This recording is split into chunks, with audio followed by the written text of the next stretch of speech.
inside the underwater exhibition at Inverewe Gardens. Various exhibits here.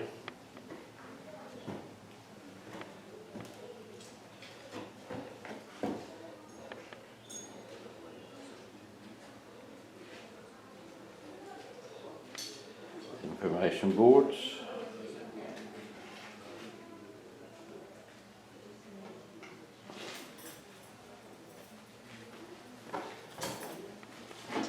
Different types of seaweed, bladderwrack, sugar kelp.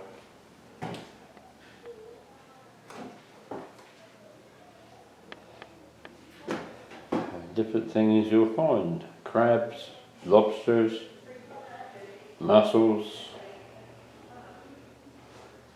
ocean quail. Looks like a type of oyster, doesn't it?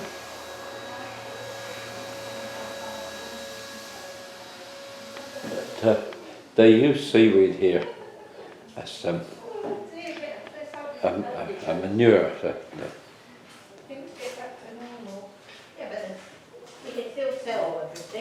Fertilizer, that's the word.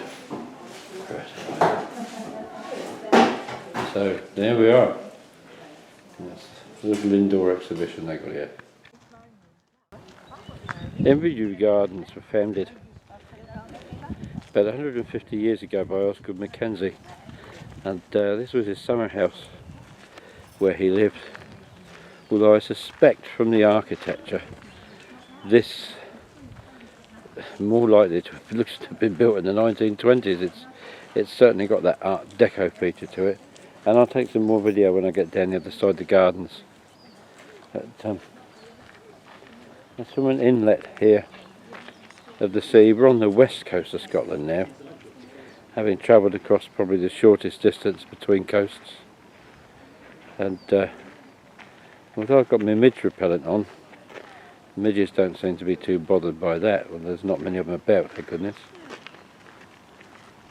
Very quiet little sea loch. The gardens here at Inverewe, they benefit from a subtropical climate because the Gulf Stream is blown onto here, and indeed many of the plants that are growing in here, don't ask me to show them to you and tell you which one because I ain't got a clue, but apparently this is the only place in the UK that they'll grow other than Kew Gardens, and that in itself is quite interesting. But I'm just going to work my way round, and there is the far end of the house. You see what I mean about having a bit of an Art Deco look to it. Though it's probably dates from a bit older than that, but that was his summer house anyway. Not open to the public these days, unfortunately. So we'll take a walk around and see what else we can find. How about this for a hydrangea? It's rather spread out now, but it's quite a good healthy specimen. This nice colour of blue is going to be growing on it.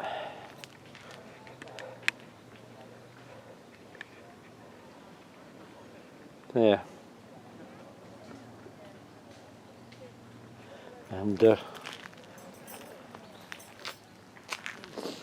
some nice delphiniums. I wish mine would grow that tall.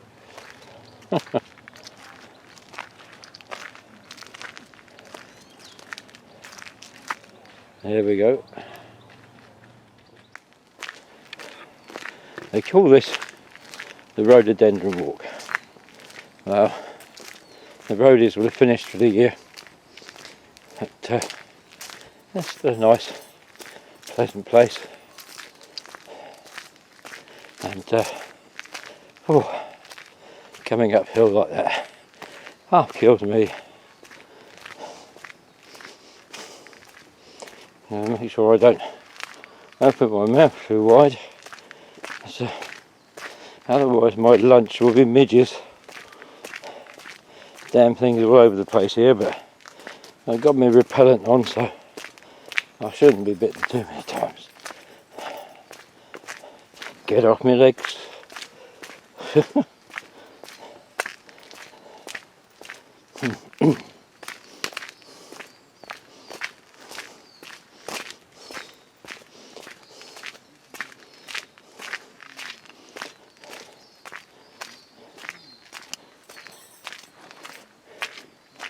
Can you hear those birds? Now, so many areas around here, especially when you're up going through the gorges and what have you, you don't hear or see a thing. Here we have this lush vegetation, the trees, there's insects, and so there's bird life.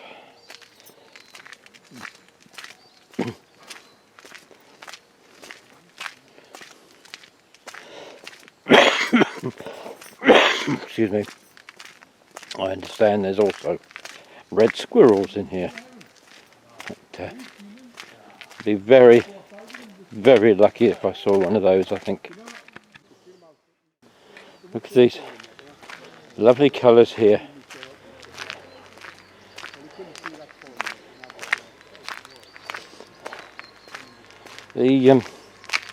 The gardens eventually went into a bit of wreck and ruin, and the National Trust took this place over in the 1950s.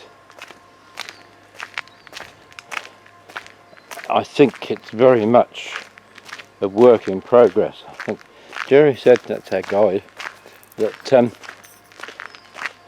there's at least 12 full-time gardeners here, and it oh, I think I just swallowed a midge. You could certainly see how it needs that many, and it looks like it's slow progress, but well worth the effort. Now we come round the corner here,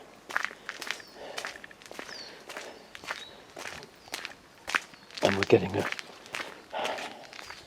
lovely view of the loch.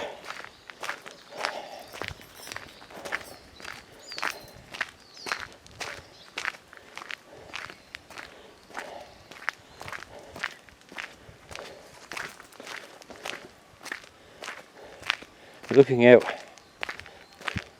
I suppose the loch goes out there towards the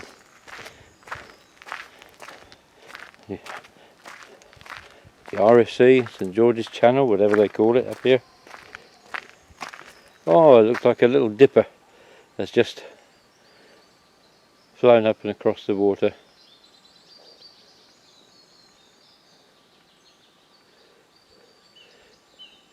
Can't go any further there by the looks of it,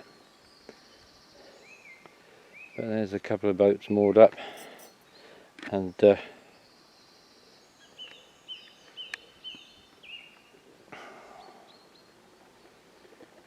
various settlements as you move around the loch. It's quite amazing actually how many people actually live and work around here, and you do think to yourself, what do they do for a living? But of course there's fishing, tourism, plenty to keep them going. And this is now where we're encountering a lot more traffic over here, camper vans, etc. I think a lot of people are doing the North Coast 500, and this of course is one of the prime places on that.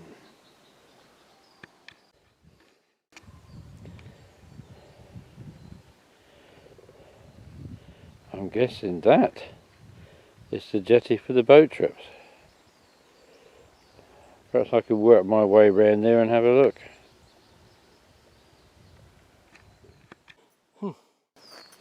Just sitting, taking a rest for a moment. It's all climbing around this part. But, they're not quite as formalised at this end as I would have imagined, to be quite honest. But everything does seem to be themed. Different areas are centred on different plants, and different parts of the world, but this is nonetheless quite enjoyable. This is like sitting in a tropical rainforest today. There's a bit of cloud and a bit of mist, but the sun's up there, and it's quite a humid environment. Not so bothered by midges here. I'm just wondering what that plant is. Where is it? Oh, I lost it. Let me try and get my bearings on it. There it is. Oh, come back. Gone out of focus again. Come on, come back to focus. That's it. That is extremely interesting.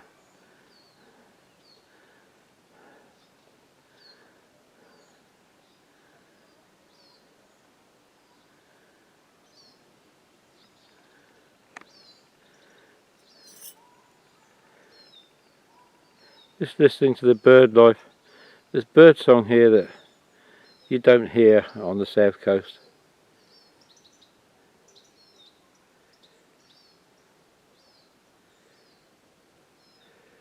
Small chirping birds mostly.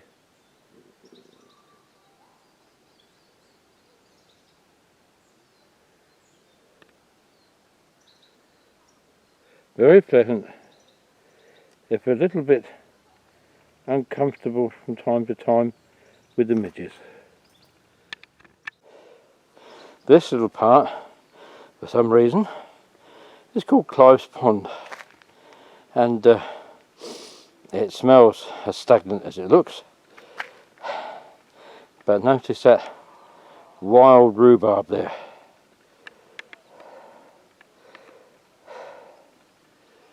Wow. Haven't seen any wild haggis yet. Now we have another nice little pond here. This one has a lovely selection of lilies on it. Water lilies. Look at that.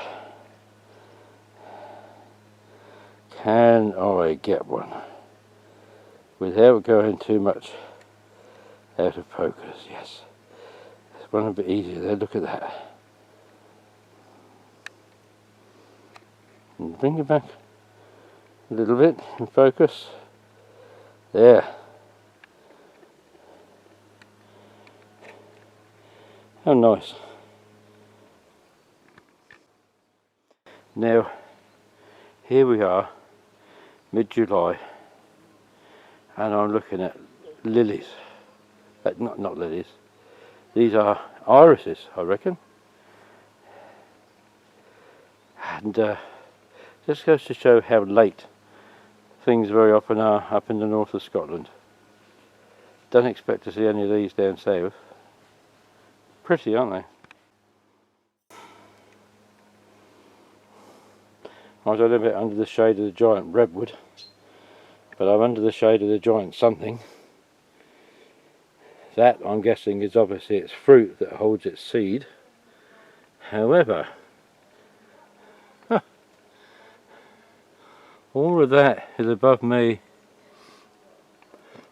Excuse me. And I'm 5'7".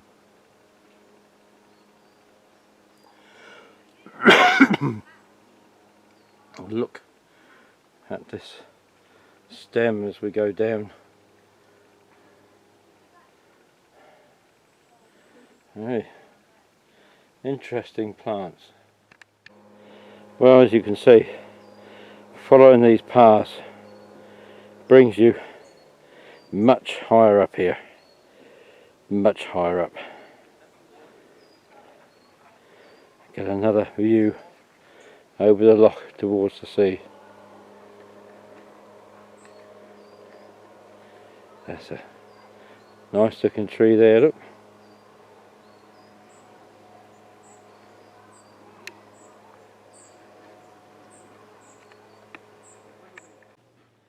Well, I didn't realise how high I was going to get coming up to the high viewpoint. Not that long ago I was down more or less in that corner there, where those rocks are, see? Now I've come all this way back up here, and I'm looking down on the tree canopy, and some of those trees are nearly 100 foot tall. I'll just take a walk round, and you can see all around this area of the loch. Now, I'm guessing, and obviously I no, this can't be Loch U.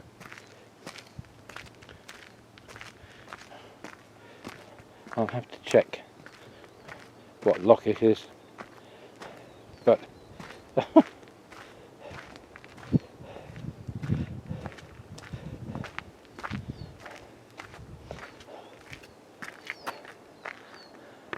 those buildings over there at the entrance to Pool U. Now, Loch Marie that we saw, or you will have seen, if I get these clips in the right order together, in previous clip, is over 14 miles long. We started our journey along it at the far end.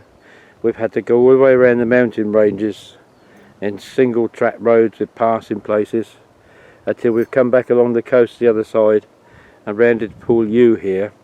Now, Loch Marie drains into what I'm guessing here is Loch U, the shortest river in Scotland, the River U, which is 1 mile long.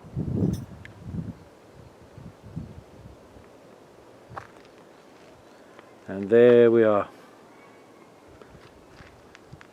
from a freshwater loch into a seawater loch. I'm coming to the tail end of these now, but just wanted to show you how lovely they are here. Look at those delicate patterns. Aren't they lovely?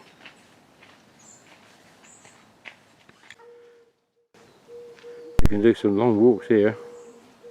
Look, there's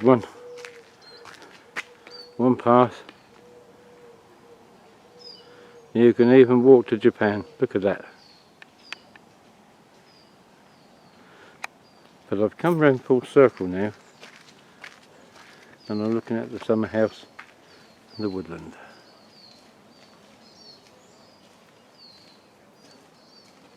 Well, if we go this way, then we can come back. That's a very interesting fern down there. That almost looks like one of those Australian ferns.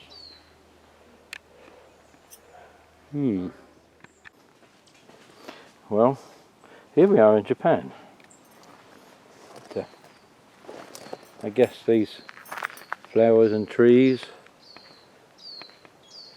are all species you would expect to find in Japan. Some of these palms, I don't know, I'm just guessing. But there are some nice flowers there. It looks as though sorry, it's midges. A lot of them are coming towards the end of their time now.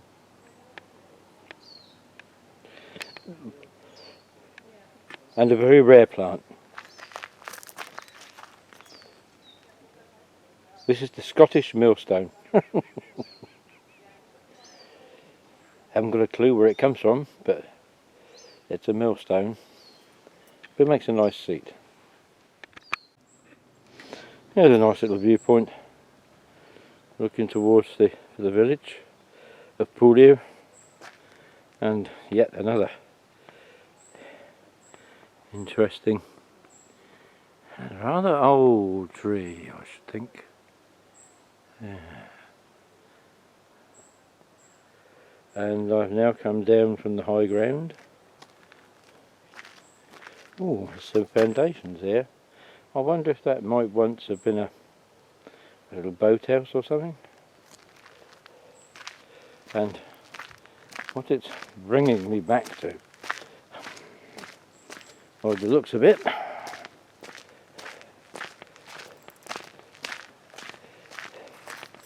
is the walled garden where I began. So we walk round.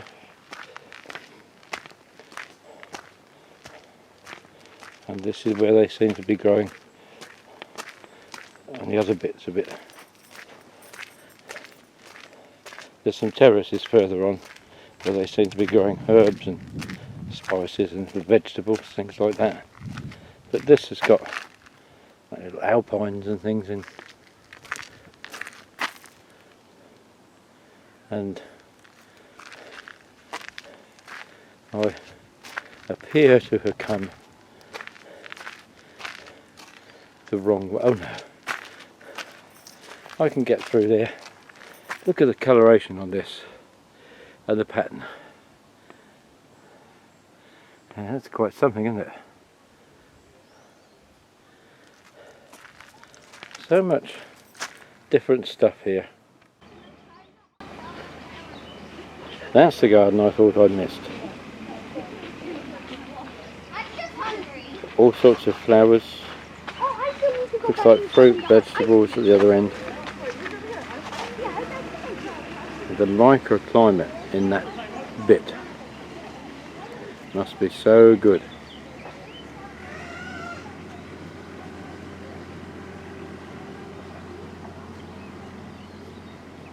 And there's our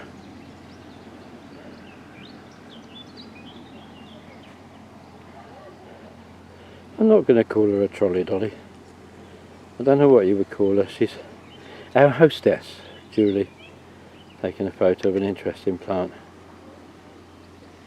She's been very nice, keeping us supplied with teas, coffees, water, you name it. All helping everybody to enjoy the holiday. Aeonium garnet. Nothing to do with Alf, I should think. I think it's probably the colour. Could imagine him turning around to that cactus behind. Shut up, you silly moo! I'm going to break your. I'm going to break your phone. Take a picture of me. Probably not.